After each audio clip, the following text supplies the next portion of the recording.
Prebek Muhammad Amirul Razik Rosafini disahkan meninggal dunia. Polis mengklasifikasikan semula siasatan kes membabitkan Allahyarham Prebek Muhammad Amirul Razik Rosafini 24 tahun sebagai kes bunuh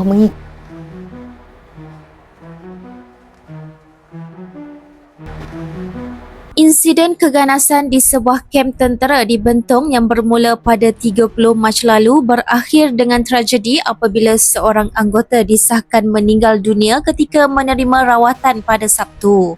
Mangsa Muhammad Amirul Razik Rosafini menghembuskan nafas terakhir kira-kira jam 9.34 pagi di Hospital Sultan Haji Ahmad Shah Termenloh selepas hampir 2 minggu bertarung nyawa akibat kecederaan parah.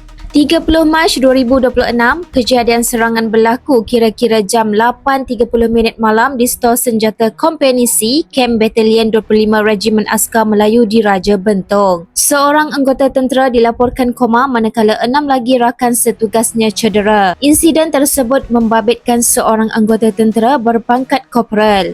31 Mac 2026, bapa kepada arwah Prebek Muhammad Amirul Razik Rosafini Tan Bicik telah membuat laporan polis. Polis menahan seorang anggota berpangkat korporal yang berusia 37 tahun jam 2.30 petang membantu siasatan. 4 April 2026, perintah reman terhadap seorang anggota tentera berpangkat korporal dilanjutkan. 6 April 2026, suspek Syukri Tasu 37 mengaku tidak bersalah di Mahkamah Magistrat Bentong atas 7 pertuduhan. Pertuduhan pertama di bawah Seksyen 325 Kanun Keseksaan membabitkan kecederaan parah terhadap seorang anggota tentera. 6 pertuduhan lain di bawah Seksyen 323 Kanun Keseksaan melibatkan kecederaan terhadap 6 anggota lain. Tertuduh mengaku tidak bersalah dan dibenarkan diikat jamin RM7,000 bagi pertuduhan pertama manakala masing-masing RM2,000 bagi pertuduhan kedua hingga ketujuh dengan satu penjamin. Mahkamah telah menetapkan 18 Mei 2026 sebagai tarikh sebutan semula kes untuk serahan dokumen.